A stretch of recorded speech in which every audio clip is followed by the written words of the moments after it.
அனைவருக்கும் வணக்கம். நான் பேசுறது கேட்குதுங்களா? ஸ்ரீதரா, பெங்களூர் ஸ்ரீதர். வணக்கம்.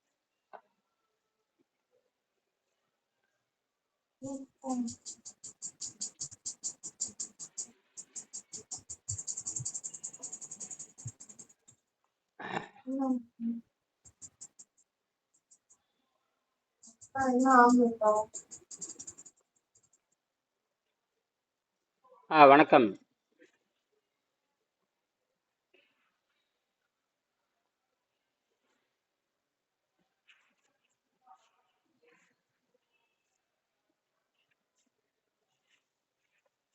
நோயற்ற வாழ்வே குறைவற்ற செல்வம். எப்பொருள் யார்தவர் கேட்பினும் அப்பொருள் மெய்ப்பொருள் காண்பது அறிவு. பெங்களூர்ல இருந்து ஸ்ரீதர். வணக்கம். ம். வணக்கம் சார். வணக்கம். ஆஹா. எங்கேயாரு வெளியூர் போயிட்டீங்களா? ம், ம். நான் இது சிவமொகால இருக்கேன். ஓ நல்லது. அங்க என்ன விசேஷமா? அங்க ஃபேமிலி இருக்குது, அங்கதான் இருக்குது, அங்கதான் வந்தது. ஓ குடும்பம். Right right. சரி சரி சரி. மணி 8 மணி. எல்லாரும் ஆ ஆ ஆ வணக்கம் வணக்கம். வணக்கம் வணக்கம். நல்லது நல்லது நல்லது. வணக்கம் வணக்கம் வணக்கம் வணக்கம் வணக்கம். இவங்க அருமை அருமை பாருங்க. அருமை. வணக்கம் வணக்கம் வணக்கம். வணக்கம் வணக்கம் வணக்கம் வணக்கம். சரி சரி. ஆ ரைட். வணக்கம் வணக்கம் வணக்கம். வணக்கம். ஆ, பரிணாம அறிவியலை பற்றி நம்ம பேசணும் இல்லைங்களா? பரிணாம அறிவியலை பற்றி நிறைய பேசியிருக்கோம்.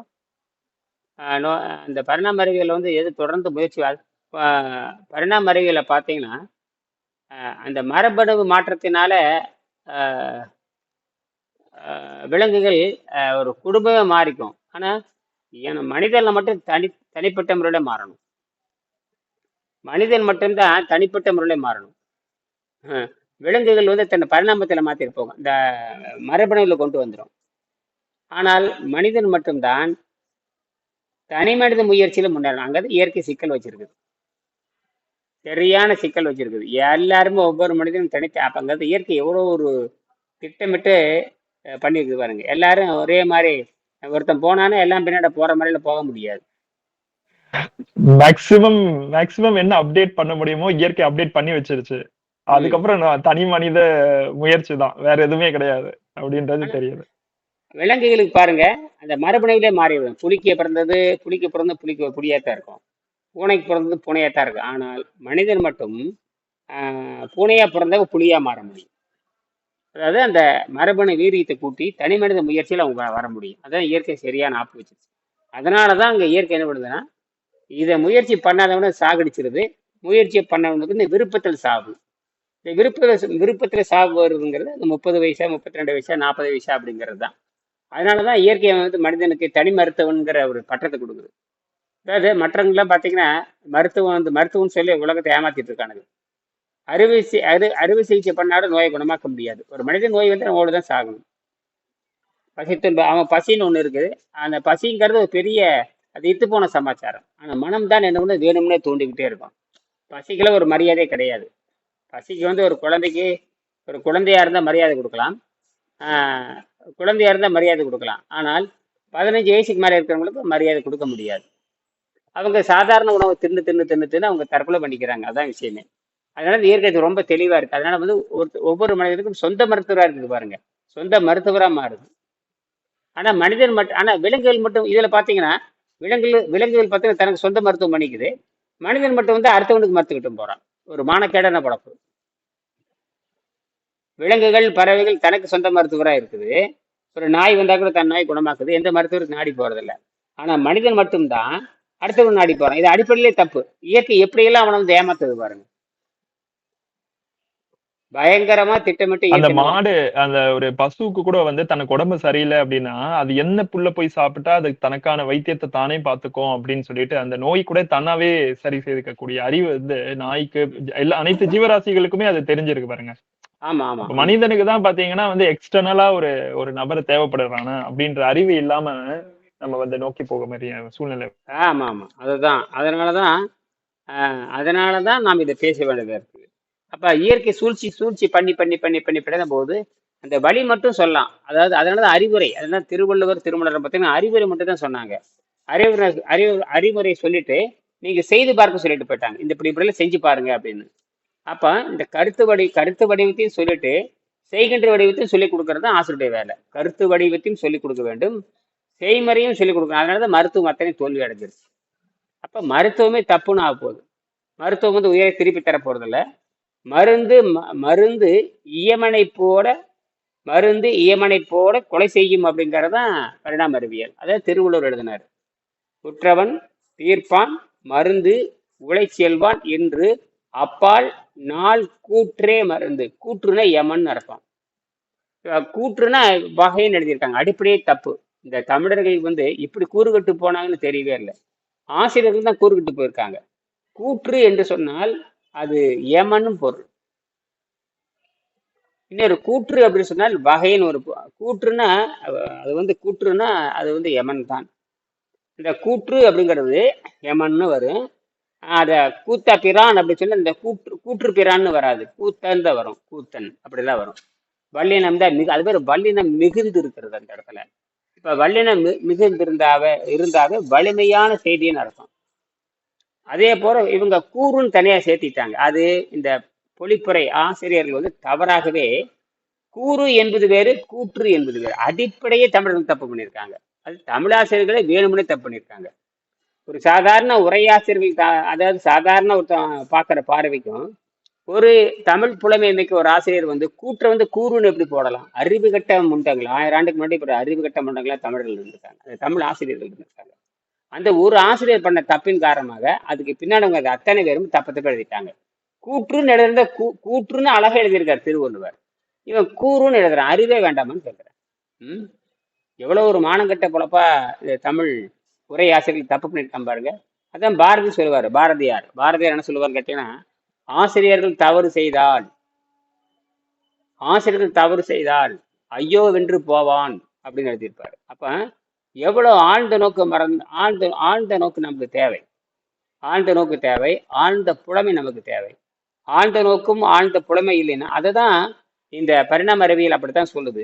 கடுமையான முயற்சி பண்ணி எது வெற்றி அடையுதோ அதுதான் இயற்கையான மேல்நோக்கி கொண்டு போகுது. அதுக்கான வேதியியல் மாற்றம் நடக்குது. மனிதனுக்கு வேதியியல் மாற்றம் நடக்குது. நோய் உண்டாகிறதுக்கு வேதியியல் மாற்றம் தான், நோய் நீங்குவதற்கும் வேதியியல் மாற்றம் தான். நோய் உண்டாவதற்கும் வேதியியல் மாற்றம் தான், நோய் நீங்குவதற்கும் வேதியியல் மாற்றம் தான். அதனாலதான் யோக மன்றங்கள் தடுமாறுது. அதனாலதான் யோக மன்றம் வச்சிருக்கும் போது ஆஸ்பத்திரிக்கு போய் சாகுறாங்க. தான் காரணமே. அவனுக்கு உணவு தப்பா சொல்லி கொடுக்கறது. உணவு ரத்தமா மாறுது, உணவு விந்தா மாறுது, உணவு புடலங்காயா மாறுது, தப்பா சொல்லி கொடுக்குறானுங்க. உணவுக்கும் ஆரோக்கியத்துக்கு சம்மந்தம் இல்லை. உண்மையாலும் பார்த்தீங்கன்னா எலும்பு இருக்கு இல்லையா, எலும்புடைய நடுப்பகுதியில தான் வெள்ளை அணுக்கள் சிகப்பணுக்கள் உற்பத்தி ஆகுதுங்கிற. இவன் சாப்பிட்ற சாராயத்துக்கும் சாராயம் எப்படி ரத்த அணுக்களை ரத்த சிகப்பணுக்களை அந்த வெள்ளை ரத்த அணுக்கள் ஒன்று இருக்குது, வெள்ளை ரத்த அணுக்கள் ஒன்று இருக்குது, சிகப்பு ரத்த அணுக்கள் இருக்குது, அப்புறம் என்னமோ திட்டைகள் பிளேட்லெட் என்னமோ சொல்றாங்க. அதெல்லாம் எடுத்துட்டு போ, நம்ம அங்கே போக தேவையில்லை. அனாட்டமிக்கு நான் போக தேவையில்லை. அதெல்லாம் பெரிய பெரிய சமாச்சாரம். நம்ம அதை பத்தி தெரியாது. என்ன உடற்கூறியல். ஆனா இது தப்பா யோக மன்றங்கள் சொல்லி கொடுக்குது. பிந்து மாறுது, புலங்காய மாறுது, எல்லாமே அறிவுகட்டை ஜென்மங்களா எழுதியிருக்காங்க. இட்லி தயிரும் சோறு தக்காளி சோறு எப்படியா மாறும்? அது ஃபெர்மெண்டேஷன் நம்ம சாராயா மாறுதுன்னு அறிவியல் சொல்லுது. அது போய் இப்படிலாம் சொல்லி நாசம் பண்ணியிருக்கானுங்க. காரணம் இதுக்கு காரணம் யாருன்னு கேட்டீங்கன்னா, உரையாசிரியர்கள் செய்த தவறின் காரணமாக 1000 ஆண்டுகளாகவே இந்த குறிப்பிட்ட சில குறளுக்கு தவறாகவே பொருள் கண்டிருக்கிறார்கள். நல்ல வழியாக திருக்குறளின் மூலத்தை யாரும் திருத்தல. யாரும் திருத்தாதனால மூலத்தை வைத்துக் கொண்டு திருவள்ளுவர் கண்டுபிடித்தார். அதனால ஒரு இடத்துல எழுதியிருப்பாரு, எனக்கு குரு என்று சொன்னால் அர்னால்ட் ஹெக்ரேட்டர் தான் குரு. அந்த நூலும், அதாவது சளி குறைந்த உணவு என்ற நூலும், அப்புறம் அறிவு சார்ந்த ரேஷனல் ஃபாஸ்டிங் என்ற நூலும், திருவள்ளுவர் கொடுத்த மூல நூல்னு எழுதியிருப்பார். பொழிப்புன்னு எங்கேயும் சொல்லவே மாட்டார். அந்த மூலத்தை படித்து நான் மாறினேங்கிறார். அப்ப இந்த மூல நூலை வைத்துக் கொண்டு தானா சுயமாவே சிந்திக்கிறார் வெங்கடேசன். சுயமா சிந்திச்சு பொருள் எழுதாமல் செய்முறை செய்து என்ன பயம் இருக்கும் பாருங்களா. ஒரு 2000 ஆண்டுக்கு அப்புறம் திருவள்ளுவர் இதைத்தான் சொல்லியிருக்காரு என்று யார் முடிவெடுக்க முடியும்? ஒரு தமிழ் பல்கலைக்கழகங்கள் எடுக்க வேண்டிய முடிவை ஒரு தனி மனிதனாக இருந்து ஒரு கட்டட பொறியாளர் சித்தர்கள் மேல் இருக்கிற நம்பிக்கையின் காரணமாகவும் அவர் சொல்றாரு, திருவள்ளுவர் கொடுத்த தைரியத்தையும் ஜெர்மன் டாக்டர் கொடுத்த சளி குறைந்த உணவை வைத்துக் கொண்டு இவரே வேக வைத்த காய்கறிங்கிறாரு. அவருக்கும் வேக வைத்த காய்கறிக்கு சம்மந்தமே கிடையாது. யார் அவர் எங்கேயுமே வேக வைத்த காய்கறி எங்கேயும் சொல்லவே கிடையாது. யாரு அருணாளர் இவரே என்ன பண்றாரு, எளிமைப்படுத்துவதற்காக வேக வைத்த காய்கறியும் தண்ணீரையும் சாப்பிட்டு உடம்ப சுத்தப்படுத்துறாரு.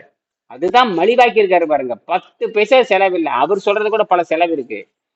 இவர் சொல்றபடி செலவே கிடையாது. கடைசியில நான் என்ன பண்றேன்னா, தண்ணீரும் கீரையும் போதும் ஒரே அடி அடிச்சாச்சு. காலை முதல் மாலை வரை நீரை மருந்தாக அருந்தி மாலை ஒரு வேளை மட்டும் வேண்டிய அளவு வேக வைத்த கீரை அல்லது காய்கறிகளை சிறிதளவு அவுள் சேர்த்து தாளிசும் செய்து சிறிதளவு உப்பு காரம் சேர்த்து 180 நாளைக்கு மலச்சிக்கல் நீங்குவதற்கு உண்டு வந்தால் 180 நாள் மலச்சிக்கல் நீங்குவதற்கு ஒரு வேளை உணவு சாப்பிட்டே வரணும். அதை சாப்பிட்டு நடுநடை பெற்றதுக்கு அப்புறம் தான் ஆசிரியர் முன்னாடி செஞ்சு காட்டணும், அல்லது இயற்கை மருத்துவர் முன்னாடி செஞ்சு காட்டணும். அதை மட்டும் குருட்டு முண்டங்களாக செஞ்சீங்கன்னா மரணம் தான் நிச்சயம். அதனால யாரும் தப்பா கணக்கு போட்டுட்டு செஞ்சீங்க கோவிந்தா தான். புரியுதா? ஆகாரம் தின்னா செத்து தான் போறான், அரைங்குறையமா செஞ்சாலும் செத்து தான் போவான். ஆகாரம் திங்கிறவன் செத்து தான் போறான். அரைகுறையா என்ன ஆகாரம்ங்கிறது அது சாதாரண ஆகாரம் வேற, கருமம் குருமம். இட்லி தோசை பூரி பொங்கல் வந்து எவன் கண்டுபிடிச்சானா என்ன இளவோ தெரியல. எல்லாம் நாம அதுல இருந்து அந்த இட்லி சட்டி இருந்து நாம மீண்டு வந்திருக்கிறோம். நாம மீண்டு வந்து நம்ம இனியன் என்னை காப்பாத்துறதே பெரிய விஷயம், மற்ற யாரையும் நம்மளால காப்பாற்ற முடியாது. தெரிஞ்சு போச்சு. இப்படி ஒரு சிக்கலா மாட்டிக்கிட்டு பலகார கடையை நம்பிட்டு இப்படியே மானங்கிட்டு மரியாதை இருந்தோம்னா அப்ப நம்ம எப்படி ஆரோக்கியம் வரும்?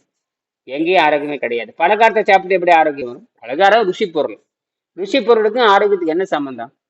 ருசியத்தின ஆரோக்கியம் வருமா? முதல் ருசிக்கு குறிக்கோடு இல்லை. ஆனா ருசி என்ன பண்ணுதுன்னா, ருசிக்கு குறிக்கோள் இல்லைங்கிற. ஆனால் உண்மையால ருசிக்கு ஒரு குறிக்கோள் இருக்குது. என்ன குறிக்கோள் தெரியுமா? ஆளை சாகடிக்கிற குறிக்கோள் அதுக்கு இருக்குது. ஆளை சாகடிக்கிற குறிக்கோள் ருசியா இருக்கிறது திங்கிறான். அந்த ருசி அவனை என்ன பண்ணப்படுது? ருசியா இருந்த திங்கிறான். ருசிக்கு தின்னு கடைசியில் எங்க கொண்டு அவனை விட்டுருது? நோயில எடுத்துட்டு போய் விட்டுறது, சாவுல கொண்டே விட்டுருது. சாவுதான் மூலம்தான், சாவுதான். அதுக்குதான் சுருக்கமா நான் சொன்னேன்.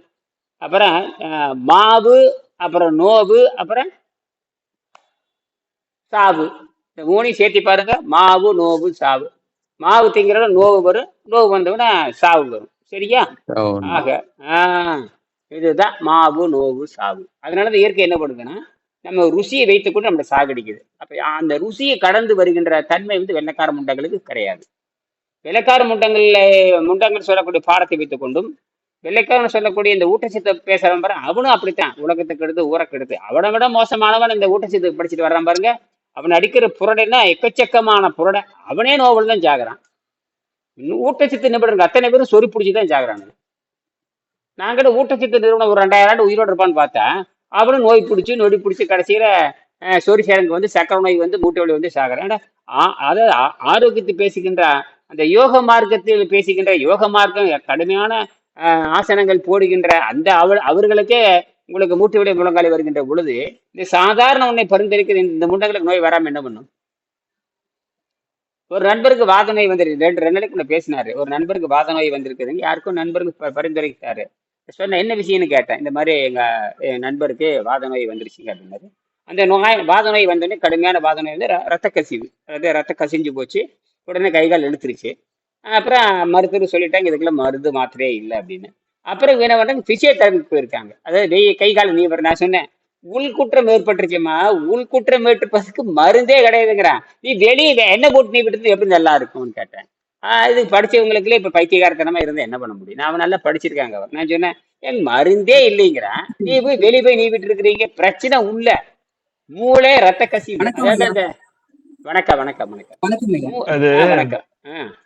அது என்னன்னா இப்ப பிசியோதெரபின்றது இப்ப அந்த ஆபரேஷன் பண்ணிட்டு வராங்க பாத்தீங்களா, ஆபரேஷன் பண்ணிட்டு வந்து இந்த பிசியோதெரபிஸ்ட் அப்பாயிண்ட் பண்ணிடுறாங்கயா. உலகம் முழுக்க இதான் நடக்குது. அது ஒரு பெரிய பிசினஸ். இப்போ பயங்கர ஏமாற்று. உலகத்திலே ஏமாத்து வேலை இந்த பிசியோதெரபி. பயங்கர ஏமாத்து வேலை. அவங்க ஸ்லோவா வீல வச்சு சுத்த வைக்கிறதும், மெதுவா இடுப்பை திருப்பி உட்கார வைக்கிறதும், அந்த கால் அசைவுகளை கொண்டு வந்து அப்படியே நடக்க வைக்கிறதும் இதுதான் அவங்க பண்ணுவாங்க. மறுபடியும் வந்து சொல்லுங்க. பாடி வந்து பாத்தீங்கன்னா ஃபுல்லாவே செயல் இழந்து போச்சு. அங்க வேற எதுவுமே கிடையாது. ஒரு ஆமா. ஒரு வாதத்திலயோ முடக்குவாதத்திலயோ ஏதோ ஒண்ணு போயிடுச்சுன்னு நினைச்சுக்கோங்களேன். ம், இவங்க ம், மறுபடியும் வந்து ஸ்லோவா ஆக்ஷன் மூலியமா ம், ஸ்டெப் 1, ஸ்டெப் 2, ஸ்டெப் 1ல இருந்து ஸ்டெப் 10 வரைக்கும் இருக்கும். ம், ஓகேங்களா? அது ஒரு 1 ஹவர் பிராக்டிஸ் இருக்கும். 2 ஹவர் பிராக்டிஸ் இருக்கும். இந்த நோயில ம். உள்ளவங்களுக்கு எப்படி பண்ணணும்? ஒரு ஒரு நோய்க்கும் ஒரு அடிப்படையா வச்சு அது சிஸ்டமேட்டிக்கா அவங்க பண்றாங்க. ஆ, ஓகேங்களா? அதுல ஆமா. சில பேர் அதுல வந்து பாத்தீங்கன்னா, அது எதன் அடிப்படையில வச்சு சொல்றாங்க அப்படின்னு நான் பார்த்திருக்கேன். ம். பிசியோதெரபிஸ்ட் அதுக்கு 4 வருஷம், 5 வருஷம் படிக்கணும். அந்த ஆ, கோர்ஸே பாத்தீங்கன்னா 4 வருஷம்.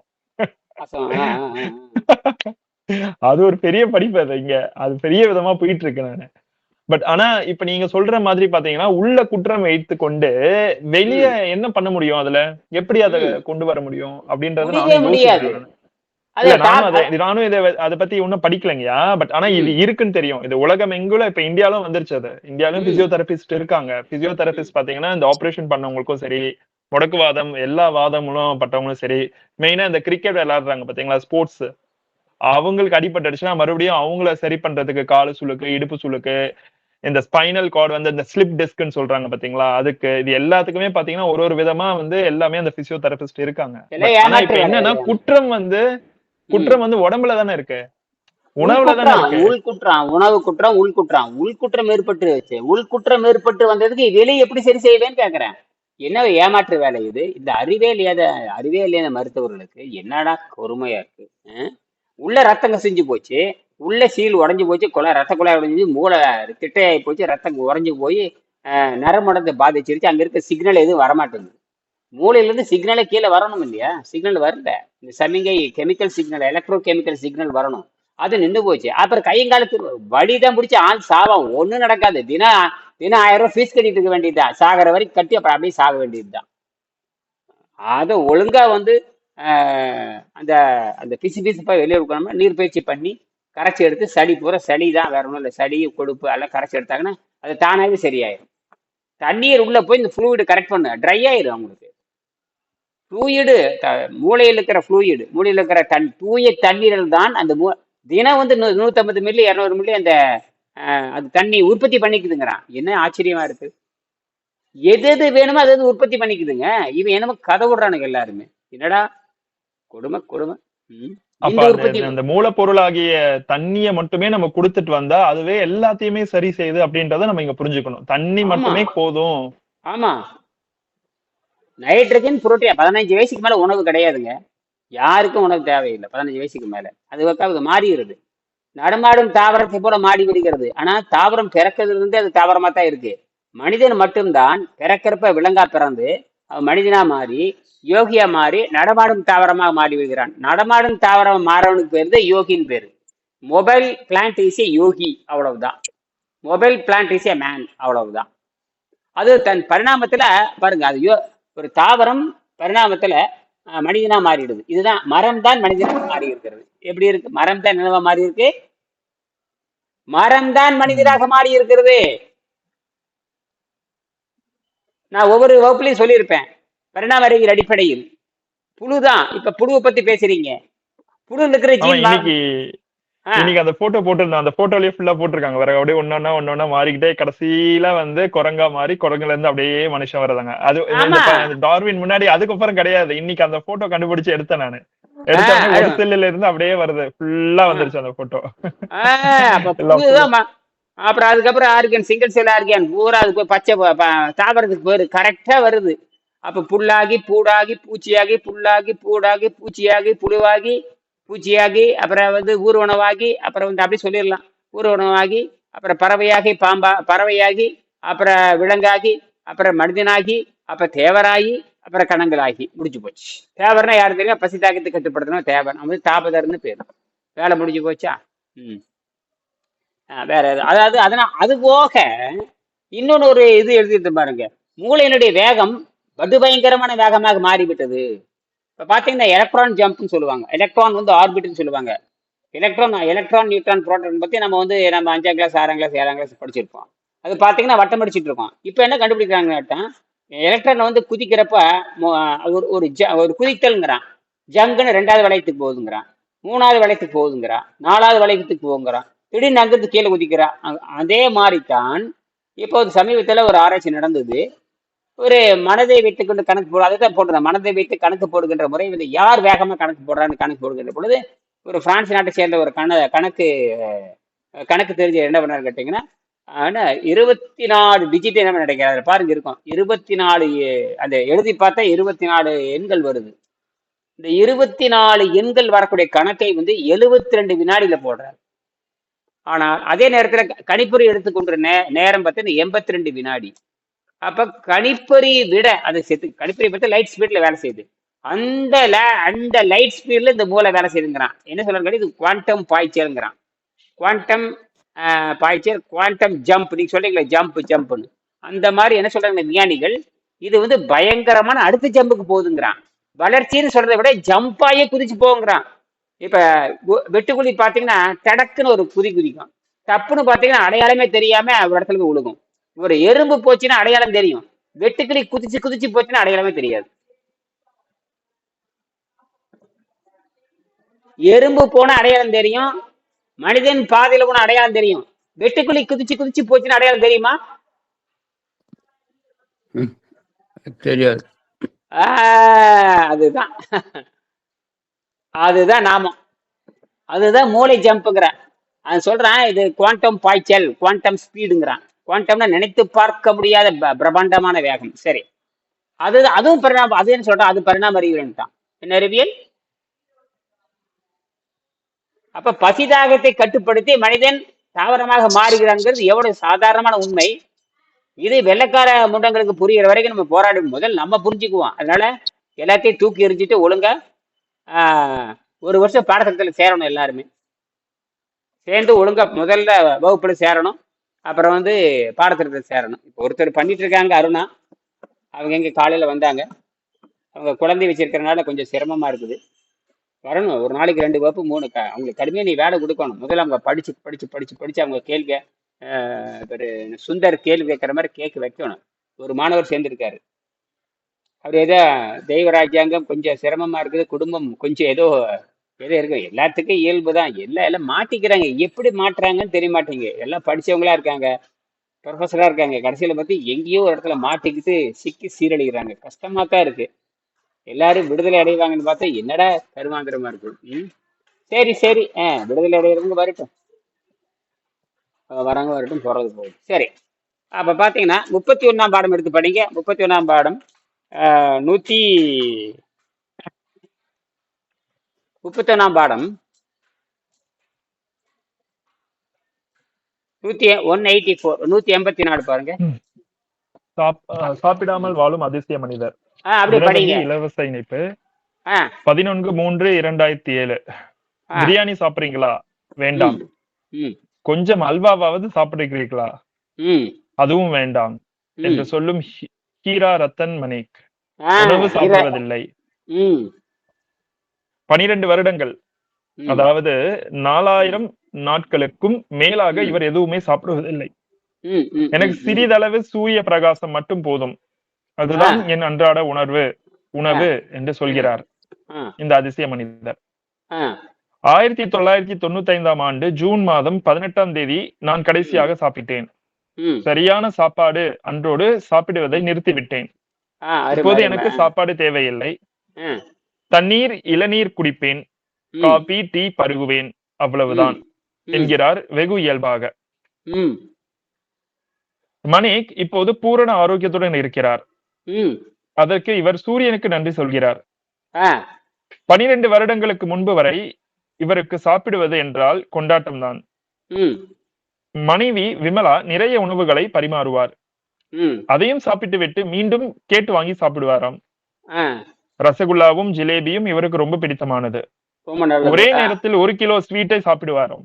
நல்ல பழக்கார பட்டை கிடக்கி இருக்காரு என்கிறார் விமலா.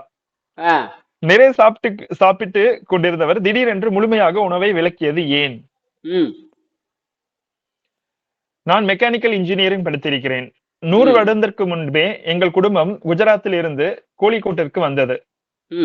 படித்த படிப்பிற்கு வேலை பார்ப்பதை விட எனக்கு தொழில் செய்வதை பிடித்தது.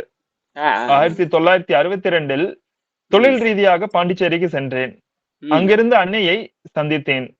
ம், அவர் பழைய காலத்தில் நிறைய பேர் சூரியனை மட்டும் நம்பி எந்த ம், உணவும் சாப்பிடாமல் வாழ்ந்தனர். ம், உன்னாலும் அது முடியும் ம். என்று நான் நம்புகிறேன் என்றார். ஆ, அதன் பின்பு அதை பற்றிய விஷயங்களை எல்லாம் புராணங்கள், இதிகாசங்கள் ம், தேடத் தொடங்கினேன். ம், நிறைய தகவல்கள் எனக்கு கிடைத்தன. ம், சூரியனை பார்த்து கொண்டே இருந்தால் பசியே வராது என்பதையும், மனதுக்கும் உடலுக்கும் நல்ல சுகம் கிடைக்கும் என்பதையும் நான் உணர்ந்தேன். ஆ, அமெரிக்கர்கள் உடல் சூரிய குளியல் மூலம் ம், ஆரோக்கியம் பெற்று வருவதையும் அறிந்தேன்.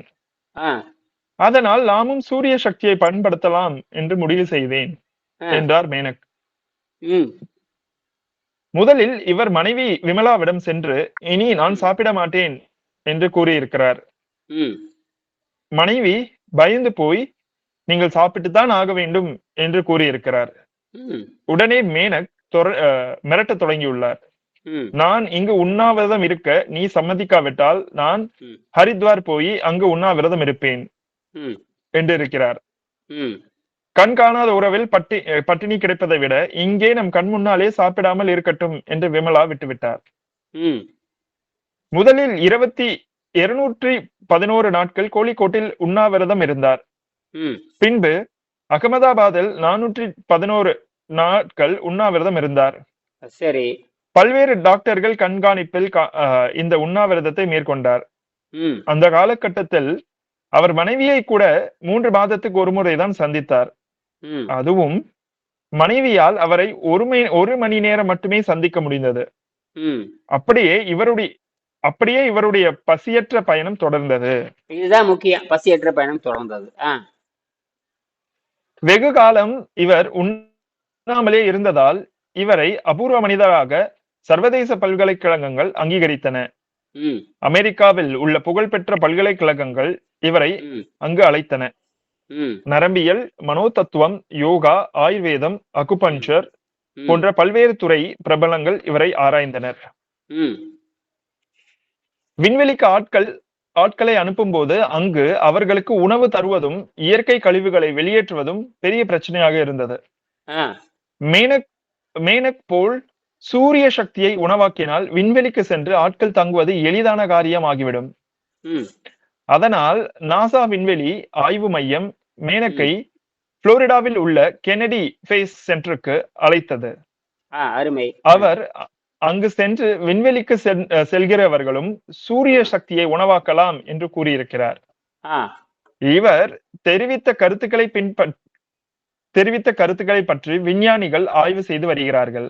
ம், நாம் சாப்பிடாமல் இருப்பது போல் நீங்கள் அனைவரும் சாப்பிடாமலே இருக்கலாம். ம், சிறிது நேரம் சூரியனை பார்த்து கொண்டிருக்க எல்லோரும் முடியும் தானே? ம், சாப்பிட்டுத்தான் ஆக வேண்டும் என்று நினைக்கிறவர்கள் 6 ம், மாதத்துக்கு மேல் சூரிய கதிர்களை பார்க்க வேண்டாம் என்று ம். மேனக் சொல்கிறார். ஆ, இவர் மனைவி விமலா 6 மாதம் சூரியனை பார்த்துவிட்டு எனக்கு சாப்பாடு வேணும் என்று கூறி சமையல் அறை பக்கம் திரும்பிவிட்டார். ம், அதனால் விமலாவுக்கு பசி இப்போதும் இருந்து கொண்டிருக்கிறது. ம், இவருக்கு 70 வயது. வருடத்திற்கு 400 இடங்களில் சூரிய கதிர் வாழ்க்கை ரகசியம் பற்றி வகுப்புகள் நடத்தினார். கிட்டத்தட்ட ம், 2 லட்சம் கிலோமீட்டர் பயணம் மேற்கொள்கிறார். ம், புனே வகுப்பு நடத்த சென்று கொண்டிருந்த போது இவர் பயணம் செய்த கார் விபத்தில் சிக்கியது. இவருக்கு ம், காயம் எதுவும் இல்லை. இவரை பரிசோதித்த டாக்டர்கள் உணவு சாப்பிடுகிற சராசரி மனிதர்கள் இந்த மாதிரியான விபத்தில் சிக்கியிருந்தால் எலும்புகள் உடைந்திருக்கும். ம், உங்களுக்கு எதுவும் ஆகவில்லையே என்று ஆச்சரியப்பட்டார்களாம். ம். இவருக்கு காய்ச்சல் போன்ற உடல்நலக் குறைவுகள் கூட வருவதில்லையாம். இதோட நிறுத்திக்கலாம். போதும். அப்புறம் பெருசா போகுது. இதை பத்தி டிஸ்கஸ் பண்ணுங்க. நல்ல விஷயம். ஐயா, அவங்க மனைவி கூட சாப்பிடாம 6 மாச காலம் இருந்திருக்காங்க போல இருக்கு. ஆமா, முயற்சி அப்புறம் கணவர் இருக்காருலே, கணவர் இருக்கிறது தைரியம். அவங்க என்ன பண்ணிருப்பாங்கன்னா எல்லாமே காய்கறிக்கு வந்துதான் பண்ணிருக்காங்க. உணவு அதாவது மெல்ல மெல்ல மெல்ல மெல்ல உணவு குறைச்சிதான் வந்திருக்காங்க. அப்படி ஒரு குறைச்ச ஒண்ணும் பண்ணாது. உணவு குறைச்சிட்டே வர்றது, தண்ணீர் இருந்துருது, குறைச்சிட்டே வர்றது, தண்ணீர் இருந்துருது. மலச்சிக்கல் வர்றப்போ காய்கறி சாப்பிட்றது, இப்படி அவன் கணவர் பண்ணித்தான் பண்ணியிருக்காரு. அவரும் அப்படித்தான் படிப்படியா உணவு கொஞ்சம் கொஞ்சம் அப்ப அவரோட மாணவர்கள் உருவாக்கி இருக்காரு போல இருக்கு. அப்ப அவரும் மாணவர்களை உருவாக்கி இருக்காரு போல இருக்கு இல்லையா? சொல்றாரு, ஆனா மாணவர்களை உருவாக்கி இருக்கேன் அப்படின்றாரு.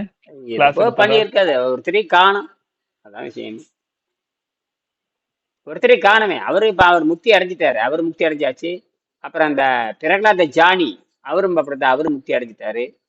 நம்ம தான் நீ அடையணும் அடுத்தது. வேற வழி இல்லை. இதுல நீங்க டிஸ்கஸ் பண்ணலாம். இதுல யாராவது சந்தேகம் கேட்கறவங்க சரஸ்வதி கேட்கலாம், மகேஸ்வரி கேட்கலாம். அப்புறம் நம்ம கேசவன், உங்க மூஞ்சி தெரியல கேசவன். என்னாச்சு கேசவன்? இங்கதான் சார் மூஞ்சி இருக்கா. கொஞ்சம் கொஞ்சம் தூக்கி வைங்க. அப்படியே மேச மேல வச்சிட வேண்டியதானே, இன்னும் அது ஒழுங்கா வைக்கலையா? ம். அதான் முன்னால ஐயா வச்சுக்கலாம். ஆ எனக்கு ஒரு ஒரு சந்தேகங்கய்யா. ஆ ஐயாக்கு இப்போ சூரியனை பார்த்து பசி எடுக்காம இருந்தாருங்கய்யா. ஆனா ஆ மனைவிக்கு பசி எடுத்தது இருந்தாங்கன்னா இந்த இடத்துல எப்படிங்கய்யா? ஏதாவது திங்கள்னு ஆசை வந்திருக்கு, அவ்வளவுதான். ஆசை வந்துட்டா முடிஞ்சது கதைங்க. ஆசை வந்துட்டா அது சரிங்க, பலகாரத்து மேல ஆசை முடிஞ்சது தானங்க கதை. பெரிய. பலகாரத்தை என்ன ஆகாரங்கிறது வேற என்ன? அது என்ன வயிற்று ஆகாரங்கிறது என்ன? அது ஒரு மானத்தையும் மரியாதையும் கெடுக்கிறது தான் அது. உடம்புக்கு ஆரோக்கிய மானத்தை மரியாதை கெடுக்கிறது, உடம்பு மலச்சிக்கலை உண்டாக்கக்கூடியது, கர்ப்பப்பையை கெடுக்கக்கூடியது, எல்லாம் மனிதனுக்கு ஆரோக்கியத்தை கெடுக்கக்கூடியது, ஆண்களுக்கு விந்து உற்பத்தியை தடுக்கக்கூடியது, கர்ப்பப்பையை கெடுக்கக்கூடியது, மான மரியாதை கெடுக்கக்கூடியது, கேவலமா சாக வைக்கக்கூடியது. இதுதான் அதோட ஆசை. அது கிட்டத்தட்ட ஒரு உணவை வேட்டையாடுறது ஒரு விபச்சாரம் மாதிரி தான். உணவை வேட்டையாடுவது கிட்டத்தட்ட விபச்சாரம் மாதிரி தான். உடம்பை கெடுக்கக்கூடியது, உடம்பை கெடுக்கக்கூடியது என்னன்னு கேட்டீங்கன்னா, அது உடம்பை கெட்டு போச்சுன்னா அப்புறம் விபச்சாரம் தானே. விபச்சாரங்கிறது ஒரு தவறான செயல்தான் விபச்சாரம்னு சொல்றது. அபச்சாரம் பாங்க, உபச்சாரம், அபச்சாரம், ஆச்சாரம்னு சொல்லுவாங்க. ஆச்சாரம்னா ஆச்சாரத்தை பின்பற்றுகிறவன் அப்படின்னா, ஆச்சாரம்னா ஒரு ஒழுக்கமான நிலைன்னு அர்த்தம். ஆச்சாரத்துக்கு நேர் எதிரானது விபச்சாரம். ஆச்சாரம் விபச்சாரம், அப்படித்தானே கேசவன்? ஆமாங்க, அவச்சாரம் விபச்சாரம். இன்னும் சில பேர் அபச்சாரம் அபச்சாரம் பாங்க, சில பேர் உபச்சாரம் சொல்லுவாங்க. உபச்சாரம்னா நல்லது செய்தன்னு அர்த்தம். எல்லாம் அதாவது ஆச்சாரம், விபச்சாரம், உபச்சாரம், அபச்சாரம் எல்லாம் அந்த செயல்பாட்டை குறிக்கிறது, செயல்பாட்டை குறிக்கிறது. விபச்சாரம்னு ஒன்று இருக்கிறான். விபச்சாரன் தவறான செயலை செய்யறவன், கொலகாரங்கிறவன் விபச்சாரன்னு ஒன்று இருக்கிறாங்க. தவறான செய்யக்கூடிய விபச்சாரின்னு சொல்றாங்க. அபச்சாரி நல்ல உபசாரிம்பாங்க, நல்ல உபச்சாரியாரும்பாங்க, நல்ல உபசாரிக்கக்கூடியவங்க உபச்சாரிம்பாங்க. அப்புறம் நல்ல உபச்சரிப்பானுங்கப்பா, அப்போ உபச்சாரிம்பாங்க. எல்லாம் அந்த செயலைத்தான் குறிக்கிறது. நம்ம அதுக்கு கண்ணு எந்த சூழலுக்கு சொல்றோமோ அந்த மாதிரி. இதுல வேற ஏதாவது கேள்வி கேட்கலாம், 2 நிமிஷம் கேட்டு முடிச்சுக்கலாம், அவ்வளவுதான். காலையில 4:30 மணிக்கு, இனிமேல் மதியம் 4:30 மணிக்கு நிகழ்ச்சி தொடர்ந்து உண்டு. ஐயா, அந்த எல்லாரையும் காலத்துல அவங்களுக்கு மலச்சிக்கல் கேளுங்க. இப்போ மலச்சிக்கல் அந்த காலத்துல அவங்களுக்கு வந்திருந்தா அவங்க என்ன மாதிரி எடுத்திருப்பாங்கய்யா? இனிமாலாம் அந்த காலத்துல இருந்திருக்குமா?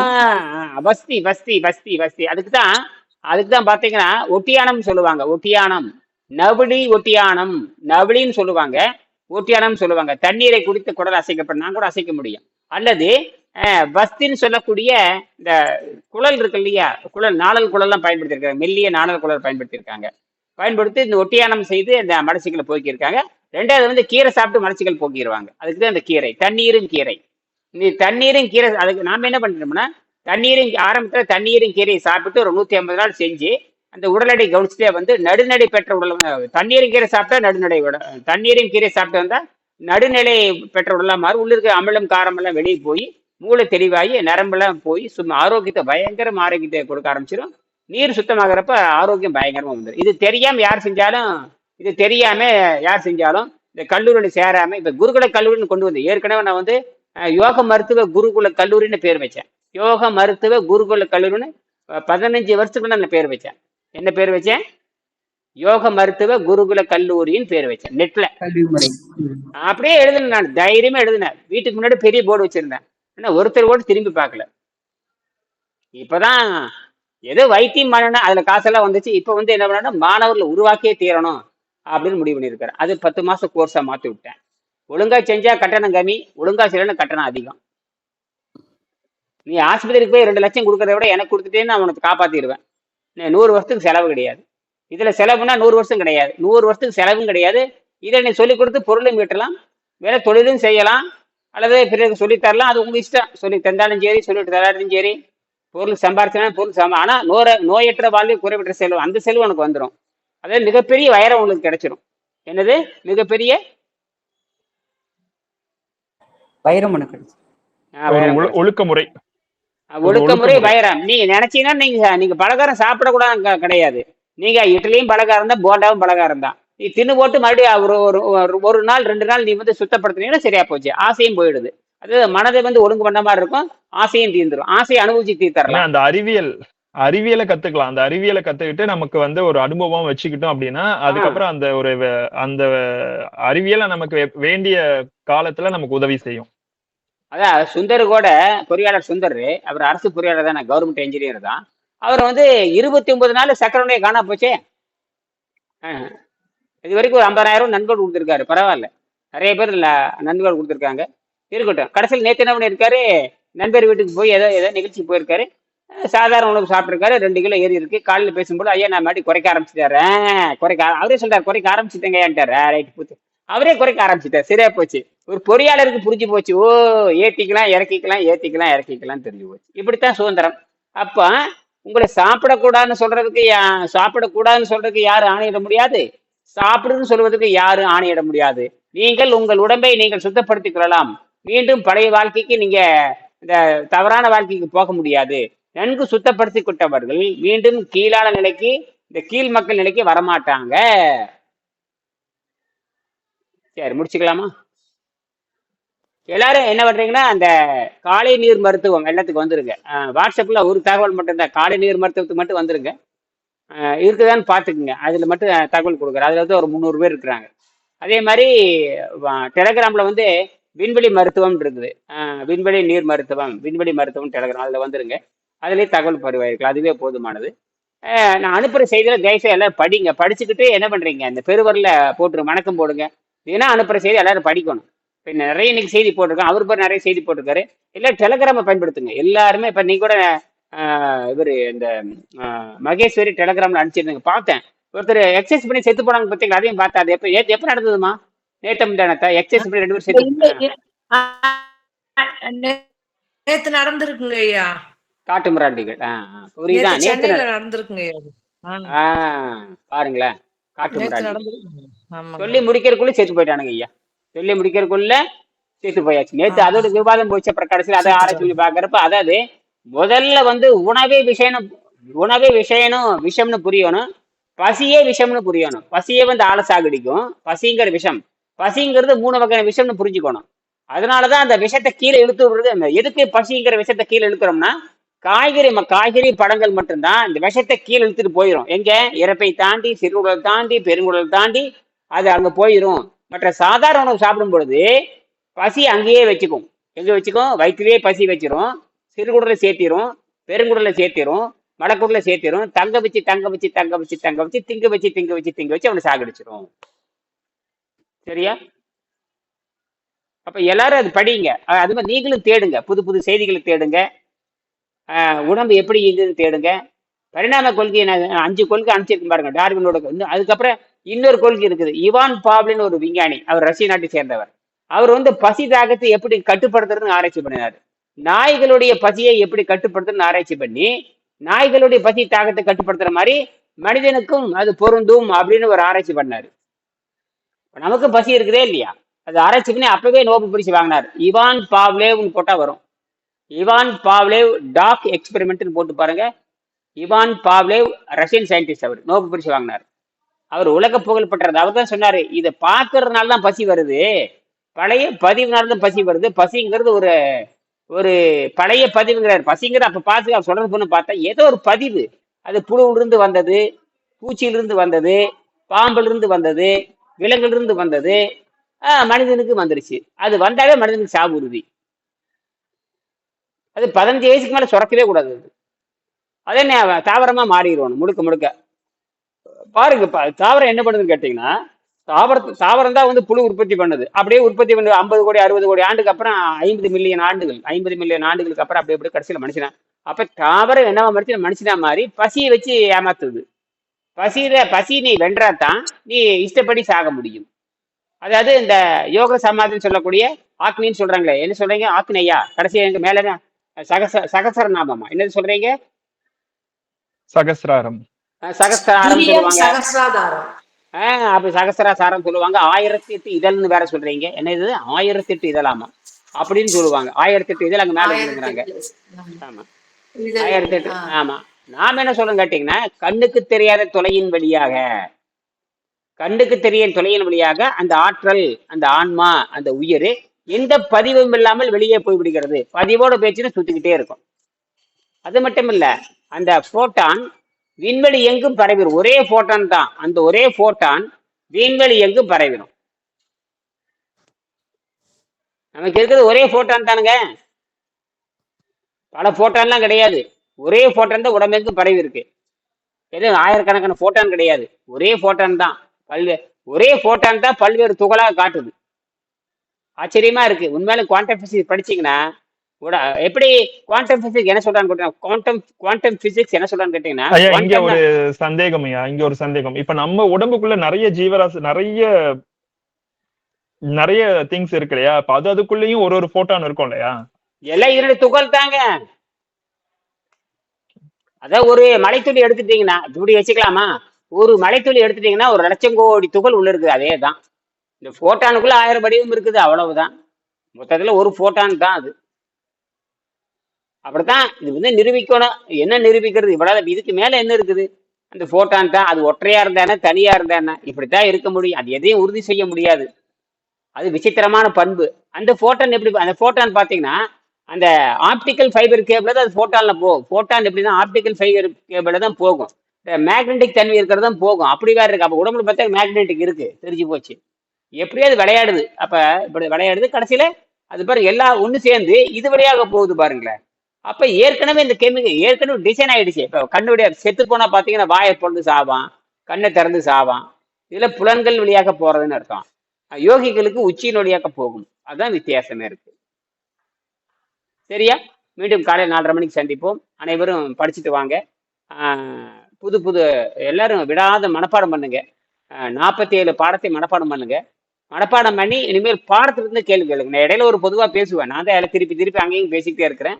நீங்க என்ன பண்றீங்கன்னா பாடத்திட்டத்தை படிச்சுக்கிட்டு நீங்களும் சொந்த கேள்வி கேளுங்க. புரியுதா? எல்லாம் 30 நிமிஷத்துக்கு மேல வச்சுக்கலாம். நன்றி, வணக்கம். நன்றி. வணக்கம் ஐயா. நன்றி. நன்றிங்க.